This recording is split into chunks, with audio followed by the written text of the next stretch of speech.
ಸ್ನೇಹಿತರೆ, ಆಯುರ್ ಪ್ರಪಂಚ ಯೂಟ್ಯೂಬ್ ಚಾನಲ್ಗೆ ತಮ್ಮೆಲ್ಲರಿಗೂ ಕೂಡ ಸ್ವಾಗತ ಸುಸ್ವಾಗತ. ಸ್ನೇಹಿತರೆ, ನನ್ನ ಚಾನಲ್ ಸಬ್ಸ್ಕ್ರೈಬ್ ಮಾಡ್ಕೊಳ್ಳಿ, ಬೆಲ್ ಬಟನ್ ಕ್ಲಿಕ್ ಮಾಡ್ಕೊಳ್ಳಿ, ಮತ್ತು ಹಾಗೆ ಆಲ್ ಬಟನ್ ಒತ್ತೋದ್ರಿಂದ ತಮ್ಮೆಲ್ಲರಿಗೂ ಕೂಡ ನಾನು ಮಾಡ್ತಕ್ಕಂಥ ಪ್ರತಿಯೊಂದು ವೀಡಿಯೋಸ್ ಕೂಡ ತಮಗೆಲ್ಲ ಬರುತ್ತೆ. ಮತ್ತು ಅದನ್ನು ತಾವು ಬೆಂಬಲಿಸಿ ಮತ್ತು ಹಾಗೆ ಎಲ್ಲರಿಗೂ ಕೂಡ ಹಂಚಿ ಅಂತಕ್ಕಂಥದ್ದು ನನ್ನ ಅಭಿಪ್ರಾಯ. ಸ್ನೇಹಿತರೆ, ಮುಖ್ಯವಾಗಿ ತಮ್ಮಲ್ಲಿ ಈ ಒಂದು ಏನು ಮುದ್ರೆಗಳ ಬಗ್ಗೆ ಒಂದು ಮಾಹಿತಿಯನ್ನು ಕೊಡ್ತಾ ಇದ್ದೀನಿ. ದಯವಿಟ್ಟು ಅದನ್ನು ಅನುಸರಿಸಿ. ಮುಖ್ಯವಾಗಿ ಸ್ನೇಹಿತರೆ, ಈಗ ನಾನು ಮತ್ತೊಂದು ಮುದ್ರೆಯೊಂದಿಗೆ ಅಂತಂದರೆ ಮತ್ತೊಂದು ಮುದ್ರೆಯ ಒಂದು ಆಚರಣೆ ಬಗ್ಗೆ ತಮ್ಗೆ ಹೇಳ್ಕೊಡ್ತಾ ಹೋಗ್ತೀನಿ. ಅದನ್ನು ಯಾವ ರೀತಿ ಮಾಡಬೇಕು ಅನ್ನೋದನ್ನು ನಿಮಗೆ ಮಾಹಿತಿ ಕೊಡ್ತೀನಿ. ಸ್ನೇಹಿತರೆ, ಮುಖ್ಯವಾಗಿ ನಾವು ಪ್ರಾಣ ಮುದ್ರೆನ ಯಾವ ರೀತಿ ಮಾಡಬೇಕು ಅನ್ನೋದನ್ನು ಈ ವಿಡಿಯೋದಲ್ಲಿ ನಿಮ್ಗೆ ಹೇಳ್ತೀನಿ. ಸ್ನೇಹಿತರೆ, ಮುಖ್ಯವಾಗಿ ಪ್ರಾಣ ಮುದ್ರೆಯನ್ನು ನಾವು ಮಾಡ್ತಕ್ಕಂಥದ್ದು ಯಾವ ರೀತಿ, ಅದರ ಯಾವ ರೀತಿ ಮಾಡಬೇಕು, ಯಾವ ರೀತಿ ಆಚರಣೆ ಮಾಡೋದನ್ನು ನಿಮ್ಗೆ ತೋರಿಸ್ಕೊಡ್ತೀನಿ. ಮುಖ್ಯವಾಗಿ ಕಿರುಬೆರಳು ಮತ್ತು ಈ ಉಂಗುರದ ಬೆರಳನ್ನು ಈ ರೀತಿ ಇಟ್ಕೊಳ್ಬೇಕು. ನೋಡಿ, ಈ ರೀತಿ ಇಟ್ಕೊಳ್ಬೇಕು. ಮುದ್ರೆನ ಇಳಿಯೋದ್ರಲ್ಲೂ ಕೂಡ ತಮಗೆ ನಿಜವಾಗಲೂ ಒಂದು ರೀತಿಯಲ್ಲಿ ಒಂದು ಅಭ್ಯಾಸ ಇರಬೇಕು. ಇದು ಸ್ವಲ್ಪ ಕಠಿಣ ಅನಿಸುತ್ತೆ.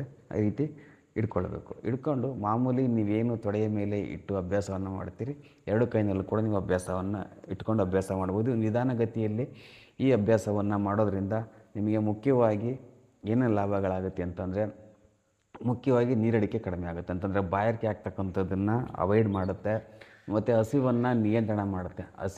ಊಟದ ಹಸಿವನ್ನು ನಿಯಂತ್ರಣ ಮಾಡಿ ಟೈಮನ್ನು ಮುಂದಕ್ಕೆ ದೂಡುತ್ತೆ. ಅಂತಂದರೆ ಪರ್ಮನೆಂಟಾಗಿ ನಿಮ್ಗೆ ಅದನ್ನು ಏನು ನಿಮಗೆ ಪೂರ್ತಿ ಹಸಿವನ್ನು ಅದು ನಿಯಂತ್ರಣ ಮಾಡೋದಿಲ್ಲ. ಸ್ವಲ್ಪ ಸಮಯದ ಮಟ್ಟಿಗೆ ಅದನ್ನು ಈ ಅಭ್ಯಾಸದಿಂದ ಸ್ವಲ್ಪ ಮಟ್ಟಿಗೆ ಅದನ್ನು ತೆಳ್ಳಬೋದು ಅಷ್ಟೇ. ಸ್ವಲ್ಪ ಸಮಯವನ್ನು ವಿಸ್ತರಿಸ್ಬೋದು.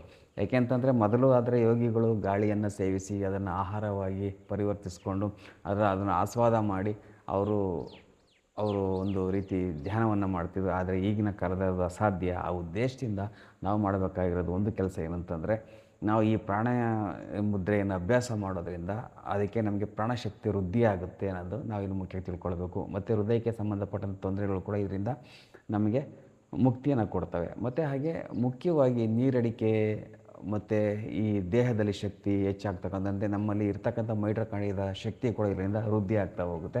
ಅಂದರೆ ನಮ್ಮ ಒಳಗೆ ಇರ್ತಕ್ಕಂಥ ಇನ್ನರ್ ಪವರ್ ರೈಸ್ ಆಗುತ್ತೆ ಅಂತ ಟೋಟಲಾಗಿ ಹೇಳ್ಬೋದು.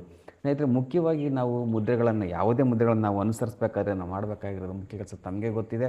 ದೀರ್ಘ ಸಮಯದಲ್ಲಿ ಇದನ್ನು ಅಭ್ಯಾಸ ಮಾಡಬೇಕು ಮತ್ತು ಪ್ರಾಣಾಯಾಮ ಅಭ್ಯಾಸವನ್ನು ಇದರ ಒಟ್ಟೊಟ್ಟಿಗೆ ಮಾಡೋದ್ರಿಂದ ನಮಗೆ ಅನುಕೂಲವನ್ನು ಪಡೀಲಿಕ್ಕೆ ಸಾಧ್ಯ ಆಗುತ್ತೆ. ಯಾವಾಗಲೂ ನಾವು ಒಂದು ದಿವಸ ಪ್ರಾಣಾಯಾಮ ಅಭ್ಯಾಸ ಮಾಡಿ ನಮಗೆ ಹಸಿವು ನೀರಡಿಕೆ ಇದನ್ನು ನೀಗಿಸ್ಕೊಳ್ತೀನಿ ಅಂತಂದರೆ ನಿಜವಾಗ್ಲೂ ತಪ್ಪು ಕಲ್ಪನೆ, ಅದು ಅಸಾಧ್ಯ. ಇದರ ರಹಸ್ಯ.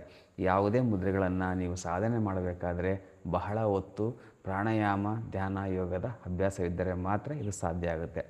ಈ ಪ್ರಾಣ ಮುದ್ರೆಯನ್ನು ನೀವು ಎರಡು ಮೂಗಿನಲ್ಲಿ ಉಸಿರು ತೆಗೆದುಕೊಂಡು ಎರಡು ಮೂಗಿನಲ್ಲಿ ಉಸಿರು ಬಿಡ್ತಾ ನಿಧಾನವಾಗಿ ಕುಳಿತು ಅಭ್ಯಾಸ ಮಾಡೋದ್ರಿಂದಲೂ ಕೂಡ ಇದರ ಒಂದು ಶಕ್ತಿ ಮತ್ತು ಪರಿಮಿತಿಯನ್ನು ಹೆಚ್ಚಿಸ್ತಾ ಹೋಗ್ಬೋದು. ಆ ರೀತಿ ಸಾಧನೆ ಮಾಡಿದಾಗ ಮಾತ್ರ ನಾವು ಒಂದು ದಿವಸ ಅಥವಾ 2 ದಿನ ಉಪವಾಸವನ್ನು ಮಾಡಿದ್ರೂ ಕೂಡ ನಮ್ಮ ದೇಹ ಯಾವುದೇ ರೀತಿ ದಣಿವನ್ನು ಆಗದಂಗೆ ಇದು ನಿಯಂತ್ರಣ ಮಾಡುತ್ತೆ ಅಲ್ವೇ.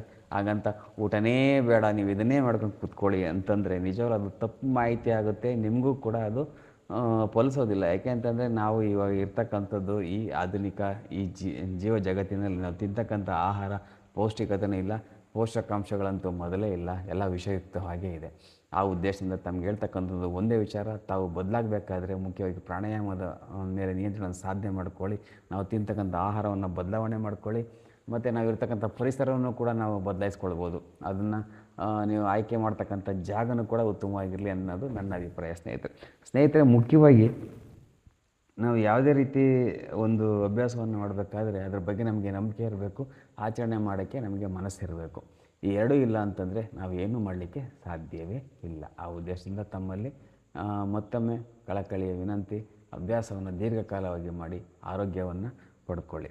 ಏಕೆ ಅಂತಂದರೆ ಅದಕ್ಕೆ ಯೋಗಕ್ಕೆ ಅದರದೇ ಆದ ಒಂದು ಶಕ್ತಿ ಇದೆ. ಆ ಶಕ್ತಿಯನ್ನು ನಾವು ಅಲ್ಲಗೆಳಿಬಾರ್ದು. ನಮ್ಮ ಪ್ರಯತ್ನವನ್ನು ಹೊರಗಡೆ ತಂದು ಅದನ್ನು ಬಳಸ್ತಕ್ಕಂಥ ಚೈತನ್ಯ ಹೊಂದಿದರೆ ಮಾತ್ರ ನಾವು ಅದನ್ನು ಸಫಲತೆ ಹೊಂದಲಿಕ್ಕೆ ಸಾಧ್ಯ ಆಗುತ್ತೆ. ಧನ್ಯವಾದಗಳು ಸ್ನೇಹಿತರೆ. ಶುಭ ದಿನ. ಪ್ರಾಣ ಮುದ್ರೆಯ ಬಗ್ಗೆ ತಮ್ಮ ಅಭಿಪ್ರಾಯ ಏನಂತ ತಿಳಿಸಿ ಮುಂದಿನ ವಿಡಿಯೋದಲ್ಲಿ ಭೇಟಿಯಾಗೋಣ. ವಂದನೆಗಳು.